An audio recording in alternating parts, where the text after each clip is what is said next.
Hello, I'm Sally Pointer. It's been a while since the last video. I'm very sorry about that, but I am still here and I'm still working away in the background. And today I'm working on an element for a new costume commission for a major museum. Now, they've asked me to reinterpret one of my favourite pieces of Palaeolithic artwork. Today we're looking at the Venus of Brassempouy, and I apologise if my pronunciation is terrible there.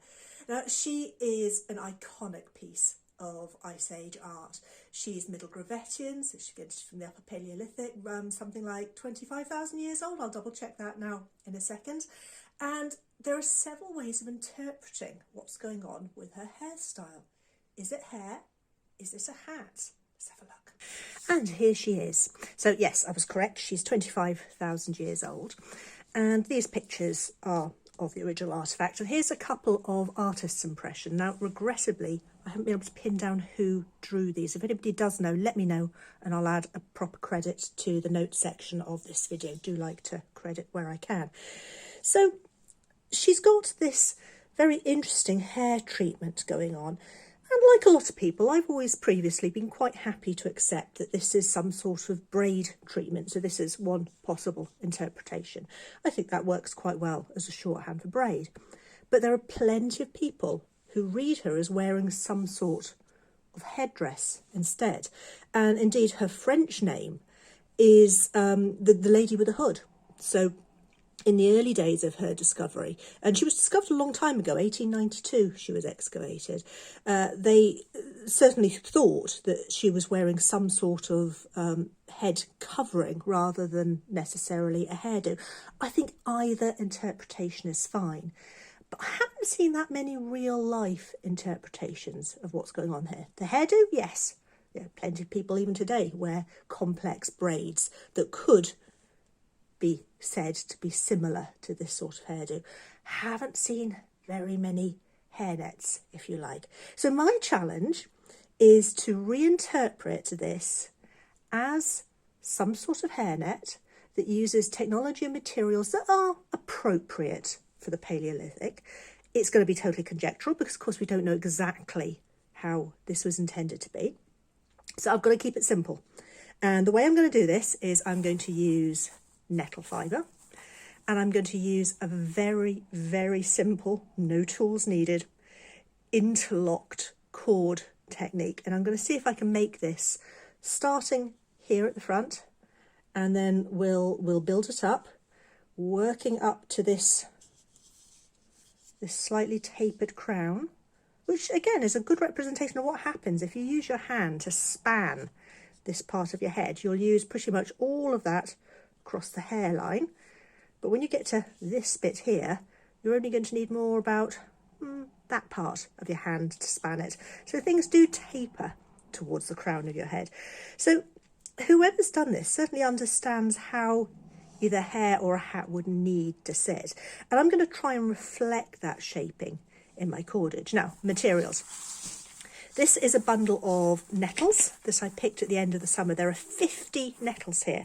And all I did was pick them, snap them and peel them. If you look at any of my nettle videos, you'll see that happening.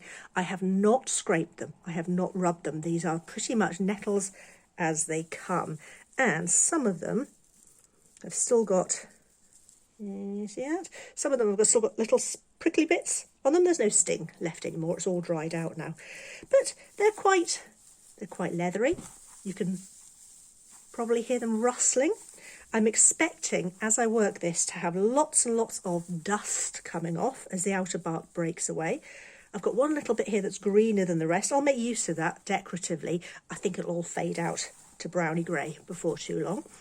And we're going to see what happens. So I'm going to get myself organised. What I'm going to be doing is starting by setting up a cord along the front here, into which I'm going to introduce extra cord elements that go along the back, and we'll do it as we go. So just in terms of preparation, I will show you more of this as we go, but for every little bundle of nettles, I'm going to start by giving them a good rub between my hands to soften them up.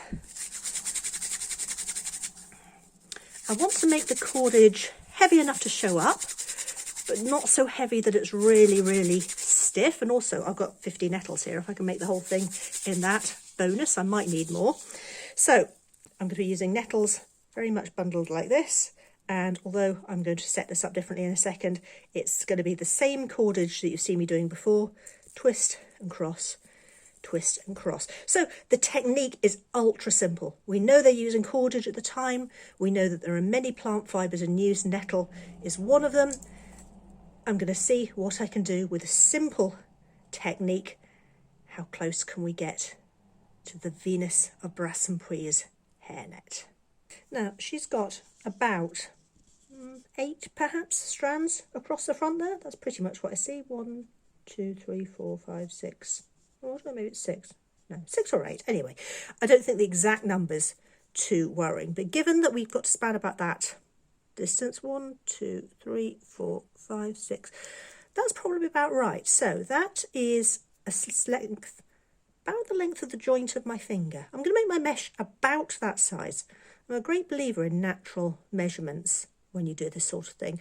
Most people, when they're doing craft work, like to keep an eye on the gauge, but you don't need modern rulers and tape measures, just something that you can see. And in my case, that bit of my finger will make a good gauge stick. So I've got a little section of cordage there. I'm just going to pop that down. I'm going to put my green bit to one side in case I need it later. Get a bit more of my other nettle. Give it a rub. I'll speed up a lot once we've got this properly underway and you can see what's going on. And we'll do some time lapse of this because me rubbing nettles is incredibly boring. So I want about the same amount of strands in my next cord. So given that the way I peel nettles makes each of these strips of bast reasonably similar, I'm going for about 6 at a time. Now I'm going to find roughly the middle, but that middle point, oh, there's a really barky bit there. Can you see that really woody section? I want to try and lose those woody bits if I can. Right, roughly the middle bit. I am going to just insert that into the middle, bend it out of the way. And we're not going to worry about that now for the moment. I'm going to carry on twisting.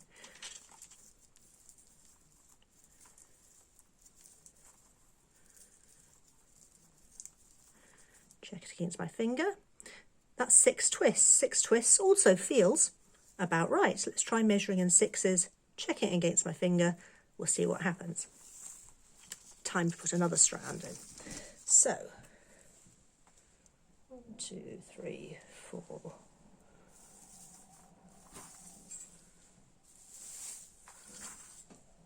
Try to do all the shuffling slightly off screen so that you're not being shaken around by it all too much. But of course, the best laid plans don't always work out.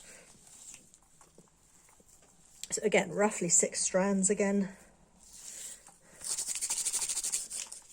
Give them a little bit of a rub. Find the approximate centre. Insert that into there, fold it back, keep twisting. 1, 2, 3, 4, 5, 6. Now I'm going to just do a little section of this so you can see where my train of thought's going. This bit is going to sit along the hairline. This bit are the first sides of the first square. And what I'm going to do in a bit is I'm going to start twisting these into cord as well. 1, 2, 3, 4, 5, 6. Where's my middle? There's my middle. 1, 2, 3, 4. Some really woody bits in this. If you get a bit that's going to look really lumpy chunky, there is absolutely no shame in unpicking a bit and refining it slightly. Let's try that again then. Maybe even putting a bit more on that side. 1, 2, 3, 4, 5, 6. Okay, so there are the sides of my first square. When I've got all of my elements in, the next strand is going to go across the middle here to make the square, but I'm going to very, very slightly taper it so that we taper towards the top. Get the idea? I'm going to do a few more and then I'll come back to you. Right, own up. Who noticed what I was doing wrong in the last bit? I've used 6 strands along the top there, but of course if I use 6 strands folded here, there's 12. It's too heavy, so I've got down to 4. And that's fine, actually. That seems to be working really nicely. Now, I'm also not dampening these as I go. Normally, I would very slightly dampen nettles, but because I want to rub as I go, I'm leaving these absolutely dry. And again, so far, so good. So, I have got 1, 2, 3, 4, I've got 7 in. I'm going to put in one more bit, and then we're going to see if it's roughly the right scale. And the reason you're looking at my ugly mug is because I want to try this against my hairline. So I'm just going to put in enough to anchor this. Just going to twist enough on this element to anchor it. Any of these twists on the downward elements you can redo as you get to that stage, so don't ever worry too much about those. So we've ended up with a little string skirt, which also gives me ideas because you do have string skirts on Palaeolithic Venus figurines, but in this case it's a hairnet we're after, and the plan is that that is going to sit along there, and there's going to be another element along the top there. I think it's going to work. I'll do a bit more and we'll see how it's going.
Now this side element is coming on quite nicely, but this bit has suddenly become a little thin on me. So all I'm going to do is get another strand, and in this case I'm just going to lay it in. So just like I normally do with cordage, I'm going to lay it right across, twist it in, just fatten up the strand where it needs it. And I'll do that throughout the piece if I need a little bit extra. I'm not going to overthink it, I'm just going to wiggle it through. I'm just tightening up those elements to the right size as we get to them.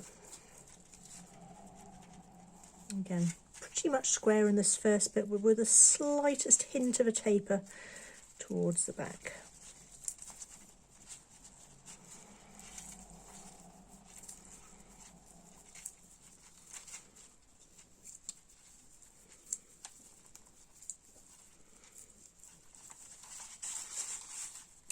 Ooh, I like this. So far, so good.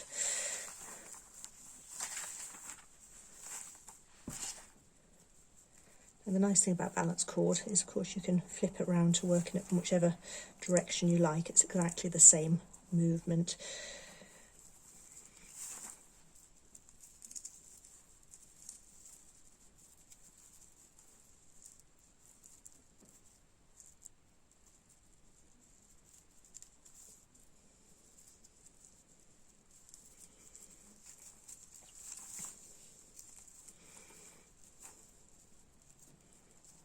Thought that wasn't quite right. Where's that gone? There we are.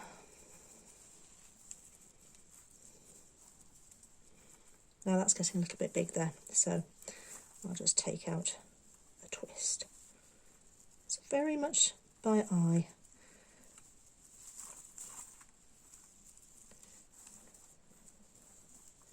Our Paleolithic counterparts are just as capable of planning and thinking through something as we are, but I don't think on the whole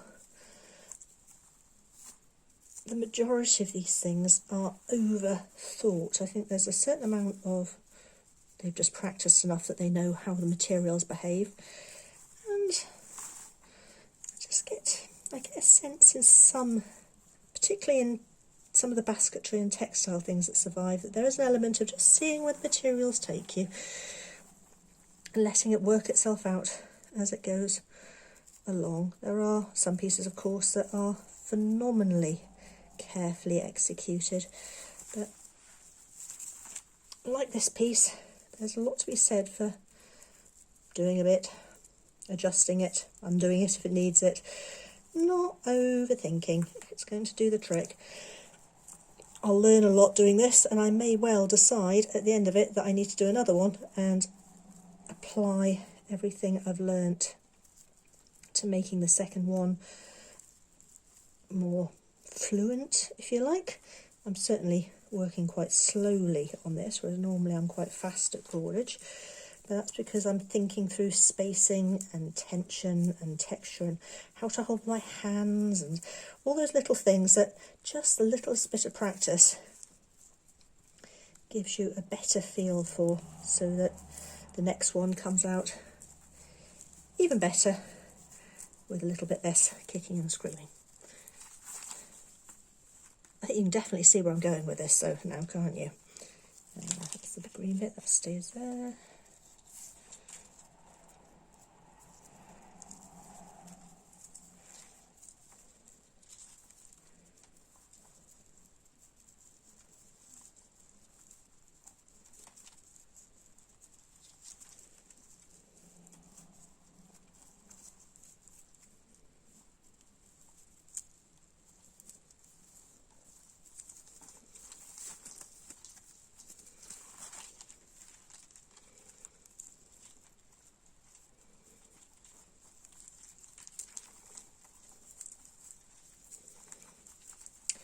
Okay, so look at the dust. You see how much of the bark is falling out? That'll keep going as I progress with this.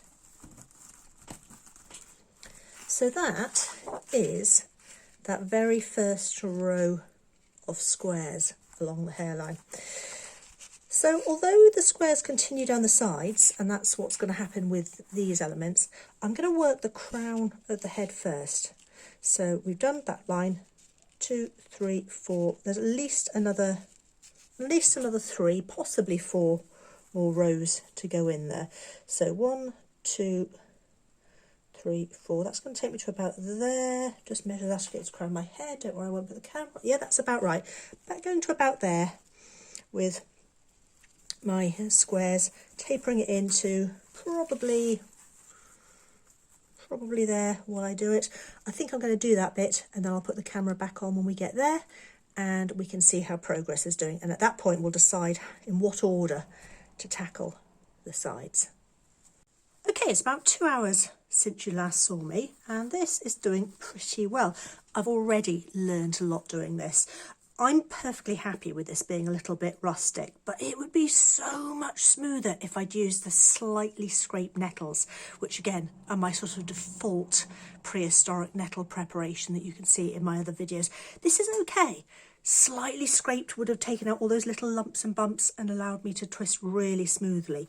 If I'd started with slightly scraped nettles, very, very faintly damped, just literally just left outside on a dewy morning for a few minutes, would have been plenty, just to give me even more flexibility. I'd have got even tighter, even more even cordage. But that's fine. I'm not worried about that for the moment. Now, we're nearly there on the top part. So we've got a very slight taper here. I think one more row, just to bring it into about there, will let me turn it around the corner. And then we need to change tactics slightly. Because as you can see, I've got elements running in this direction and elements running in this direction. But if you look at the pictures here, once we get past the elements here and the elements here, from here on in, they run sort of ear to ear all the way along. So what will happen once this next row goes in here is that this will bend down, making the head shape, and we'll go all the way around the side. Now that's going to bring a challenge in itself. It's very easy to start a cord here, but I want a smooth edge on the other side as well. I don't want to end up with cordage sticking out that needs finishing. So what I'm going to do is I'm still going to start 2 cords and I'm going to work them round to the back, and then I can twiddle in the overlaps at the back where it'll be far less visible. So that's the tactic there. That's probably as far as I'm going to get today. It's just starting to lose the light outside now. We've had some quite nice weather. We're actually forecast snow tomorrow, so the light may be a little different, but that's pretty good for a couple of hours work. And we'll see where we go tomorrow. Hey, I was right. We woke up to snow this morning. I've already been out to build a snow mouse, first snow mouse of the season, and I brought out the net so far just to have a little bit of a soak in the snow. Not that I think that's a very sensible long-term plan, but I only want the tiniest bit of moisture on this just so it's nice and floppy for doing the next bit. Right, it's only been out here 5 minutes. That should do. I'll get it back inside and we'll get on with the braiding. Since I was out in the snow, I've put in 2 rounds, or almost 2 rounds along the side, and I'm just getting to the back where I need to join together the 2 elements. So this one starts here, runs around, and just currently got to there, and you can see I'm starting to run out of fibre, but I'm not quite there yet. This one started a little tangly this side, that'll even out. That starts over here, runs around, gets to here again, starting to run short of fibre, but not quite there yet. So I've got 2 more to tie in and all these ends to deal with. So the way I'm doing this at the moment, and these are still pretty much dry fibres, the little sprinkle of snow earlier has long since evaporated. Okay, where do you go? You go there, and you go. When you put it down, take a moment to get your eye back in as to which bit goes where. And I've lost the plot on this one a bit. Let's undo that and reattach it. Come on, untangle. Right, that's better. So, cordage being made on this side, cordage being made on that side, overlap the 2. Right, that's my working bit. Okay, so I'm going to try and make 1 more connection with each strand and then blend them together.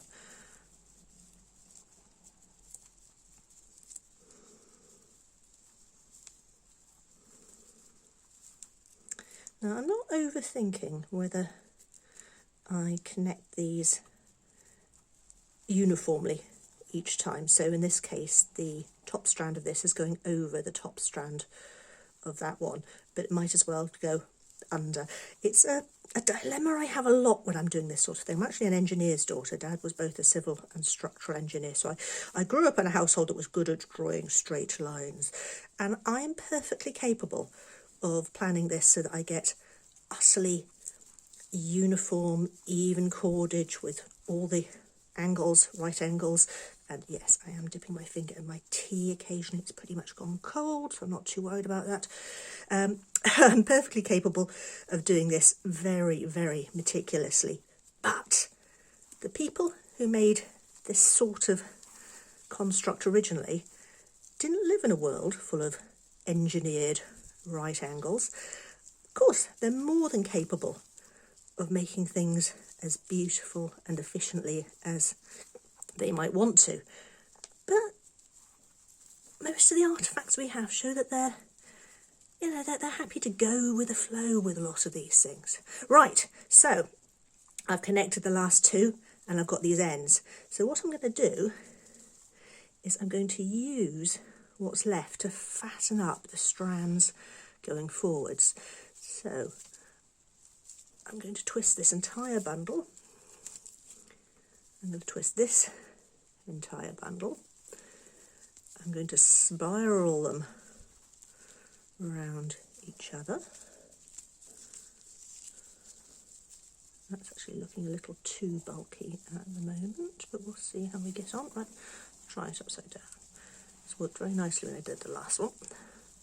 Right, that bit comes there, that bit comes there, that bit comes there. That's the bits I want. Get those out of the way.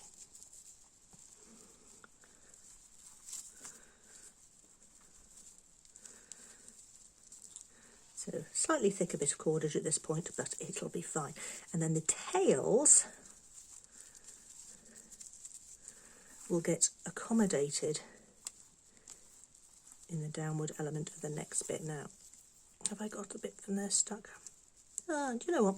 I planned this so this was going to be a nice, straightforward, clear demonstration of how I join the ends, and of course it's playing up because the camera is looking.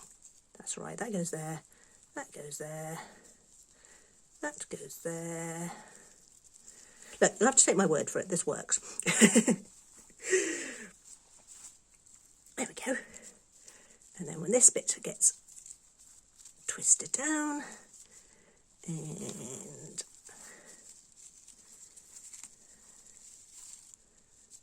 this bit gets twisted down, there's a bit more tea on it. Tea, again, is not a Palaeolithic dampening thing, but it saves me sucking bits of thread on camera. Of course, we don't do things like that anymore. Right, there we are. So, sorry about the fighting with it there. There's our join. Slightly thicker bit, nothing too serious. I need to do 6 of these sideways bits in total, 2 down. I'll do a couple more, and I shall report in. Okay, so we're up to those 4 rounds now, and I brought it back out in the snow because, hey, it's fun. I like snow. You can hear my feet crunching as we go. So far, so good, but I've nearly run out of nettles. I reckon I've got maybe 5 or 6 left out of the 50 I started with, and I want to do at least 2 more rows. So I'm going to try and do the last row with the nettles I've got, and then I might have to go on to slightly scraped ones to finish up. Well, I am just about out of nettles, but I think we might do it. I've got to get from here to there. I've got that much left. We'll see what happens. I'm also, because I'm on my last bit, trying something different with this last row. Rather than making the join somewhere in the centre back, I'm actually going to take the cord all the way to the edge and then work in to the very final drop down of cord as I go. So, will we make it? Let's have a look.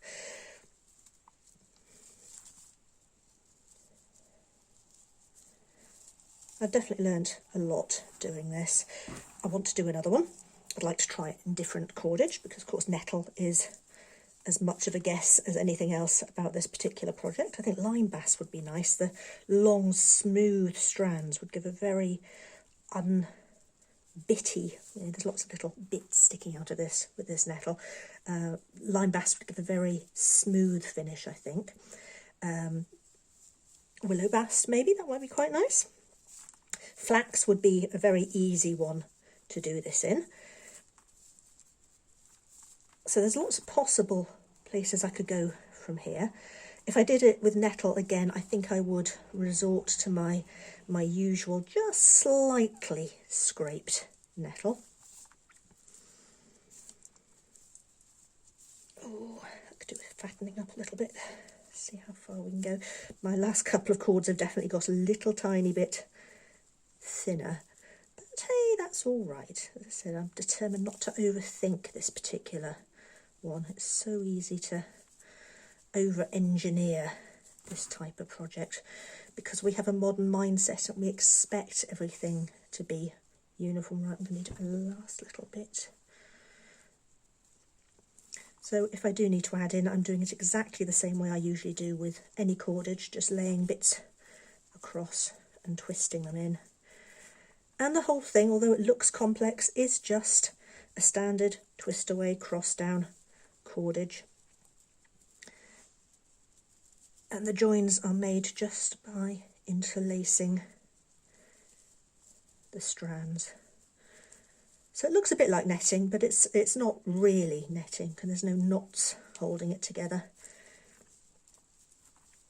There probably is a term for this sort of intertwine thing. I don't think it quite comes under twining. It might, possibly it comes under the same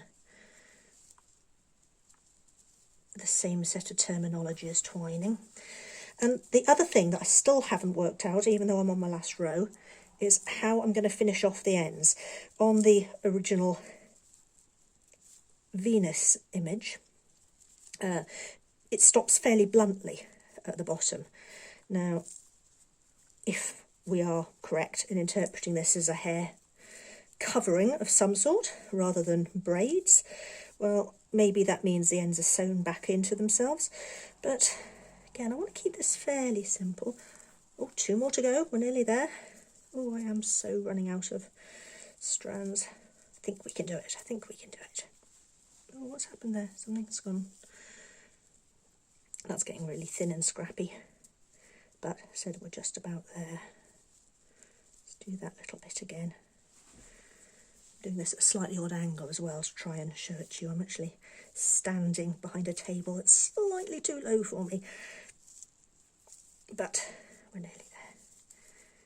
It's a little more fluid if I'm working on my lap. I can't get such reasonable camera angles for you.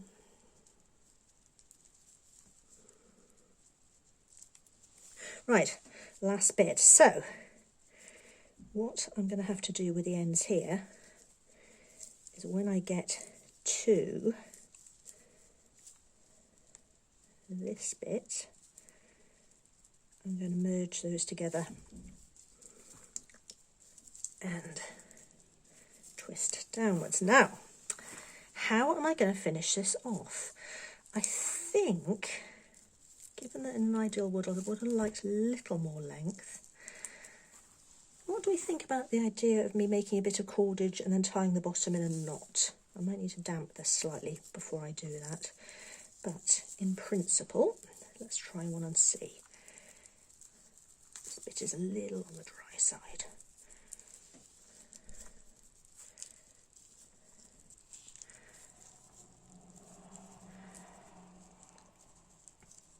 So it'll finish then with some little stiff bobbles. That might be quite nice. Okay, right, I shall go away and do that, and then we'll have the big reveal and we'll see how it looks. Time for a little Stone Age dressing up. So here it is. It's a little bit short, but then I do run out of nettles. I reckon another 10 nettles and it would have been all right. So today I am pairing it with a deerskin tunic and a snow falling in the background and a necklace with a shale plaque and wolf teeth. Who knows exactly whether this is on the right track, how it would have been worn. Like any interpretation of Stone Age clothing, I'm sure I've got it wrong. But that's part of the joy of working with this particular period. It's all about discussions. It's about the nature of the evidence. What have we got right? What have we got wrong? What could I do different next time? And there we are, all finished. In the end, this took 50 stinging nettles, pretty much as they came from the field, just picked, split and stripped. So the bark is on, very much the same grade you'd use for coarse bushcraft string. It took, if I allow for the time to pick the nettles, maybe 9 hours to make. I probably could have been faster. It's a first go. I'll do better on my next time. What do you think?